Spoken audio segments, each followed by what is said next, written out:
There are so many incredible lessons we can learn and apply to our own lives when we examine history. This is the story of perseverance in the face of adversity, of trying new things until you succeed, of not taking no for an answer. This is the story of Clara Barton. Clara Barton is known as the founder of the American Red Cross, an organization that responds to natural and man-made disasters by providing medical care for those who are wounded or hurt, handing out water, food, and emergency supplies to those in need, and helping missing people reconnect with their families after emergencies. The organization is so important to the support system of the United States that it has maintained a congressional charter to help those in need since 1900. But the truth is, this incredible organization almost didn't come into existence. Like so many who try to create change in the world, its founder faced obstacle after obstacle. This is the story of how Clara Barton used the mindsets of the design thinking process to overcome them.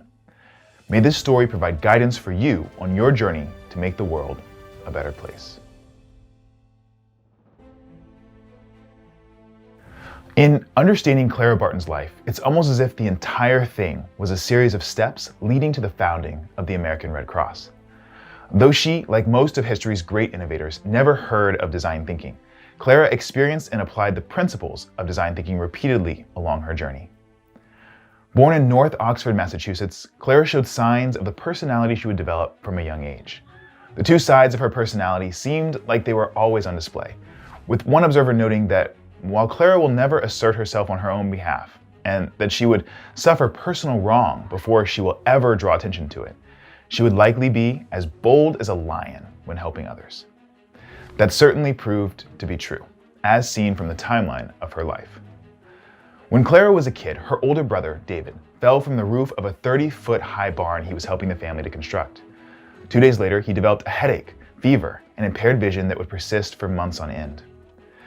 At 10 years old, and with her mother's permission, Clara became David's nurse, gaining her earliest empathetic experience with what would become her profession and giving her the chance to see a poorly implemented problem-solving process firsthand.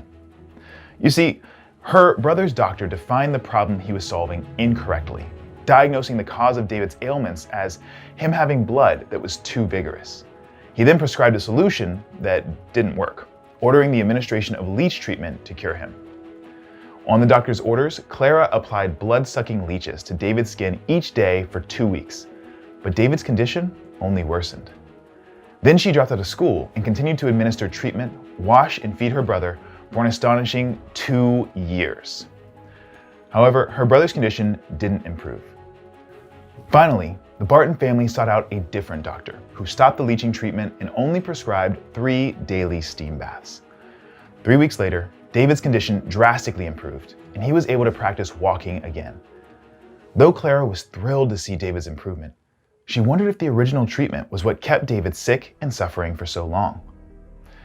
If we examine Clara's concern, we can see that she was right, and that her observation holds a cautionary tale for those seeking to implement the design process.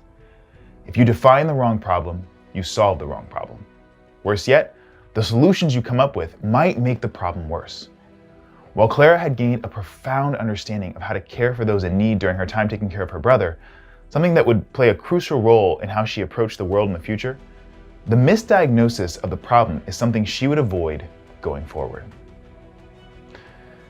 All right, fast forward. Clara Barton has made her way to Washington, D.C., and through persistent and diligent appeals, has gotten a job as a patent clerk, an incredibly rare job for a woman at the time. While working in the patent office, the American Civil War breaks out. Like many women of the time, she helped collect bandages and other much-needed supplies. But having built on her early childhood experience, she's learned how to define problems clearly. After witnessing the sad state of battle-weary soldiers in Washington, D.C., Barton realized the greatest need for care and supplies was in the makeshift field hospitals near the front lines, and decides that is where she'll go. But when she arrives to the battlefield in Anaheim, Maryland, she immediately defines a new problem. The medical supplies people needed were miles from the front lines of the battle, which is where they were needed most. She's determined to get closer. As she ideates on solutions, she comes up with a bold idea. She convinces a team of others to plod along with her all night long by mule until they reach the front lines. There, her worries were confirmed. She saw doctors bandaging wounds with corn husks due to their lack of supplies. But Clara Barton had arrived to help. She began handing over to astonished surgeons a wagon load of bandages and other medical supplies that she had personally collected over the past year. Then she got to work herself. As bullets whizzed overhead and artillery boomed in the distance, Miss Barton cradled the heads of suffering soldiers, prepared food for them in the local farmhouse, and brought water to the wounded men. As the Civil War came to a close, the fighting drew down as well, but Clara wasn't done. As the war concluded, she noticed another problem. The war had displaced thousands of people. The Confederacy was releasing prisoners who were returning emaciated and weak, and families all across the country were searching for their loved ones. With her empathetic spirit, she wanted to find a way to help. As she ideated through solutions, she came up with an idea. She would create the Missing Soldiers Office. This office's goal would be to locate and, when possible, reunite those who were missing with their families. She wrote a letter to President Lincoln in the most grandiose script possible in an effort to get the attention of a man who received so many letters so often. It worked. In her letter, she requested his permission to become an official government correspondent, and her request was granted. Through this initiative, Clara hired a small staff using her own money, and together they received over 63,000 requests for help. Over the course of 3 years, they were able to locate over 22,000 men, some of whom were still alive. Up to this point in Clara's life, she's had a number of key experiences. She's provided supplies to those on the front lines of a war, found and reconnected thousands of missing soldiers with their families, and provided medical care for countless sick and wounded individuals. These experiences taught her invaluable lessons about how to make specific kinds of impact in the world, and each one would serve as a prototype for Clara's biggest challenge yet, the founding of the American Red Cross. After the Civil War ended, Clara was tired. She traveled to Europe to recuperate from years of challenging work. But while in Geneva, Switzerland, she learned about the International Red Cross, an organization dedicated to protecting and assisting victims of armed conflict and violence around the world. Clara saw the need for an organization like that in America, and Gustave Moynier, the president of the International Committee of the Red Cross, welcomed her help. Moynier wrote to U.S. President Hayes requesting that the U.S. recognize the Geneva Treaty and allow Clara to establish and lead an American branch of the Red Cross. Clara left for Washington, D.C. with her sights set on persuading the government to sign the treaty. But when she arrived, Clara was largely rebuffed in her efforts. U.S. leaders didn't want any agreement with Europe, and there was no need for the Red Cross because North versus South fighting was over. With this, Clara found herself in a familiar situation. A new problem had appeared. She immediately went to work to come up with a solution. She realized that in order for the Red Cross to work in America, they would need to change their focus. With wartime seemingly over, they would need to shift to another battlefield. She came up with one: aiding people after natural disasters. Clara and a journalist spent several days researching natural disasters in the US. She realized that there was some kind of fire, flood, or weather-based catastrophe every year in the country. Armed with new info, Clara, the journalist, and Clara's nephew, James, headed back to Congress to discuss their findings. Many people ignored her request for meetings because presidential elections were underway. Ever the strategist, though, Clara waited to see who would become the next president. James Garfield was elected President of the United States on March 4, 1881. This seemed to work to Clara's advantage because she knew Garfield, and he supported the idea of signing the Geneva Treaty. Sensing imminent victory, Clara started the American National Red Cross Society in Washington, to which she was also elected its president.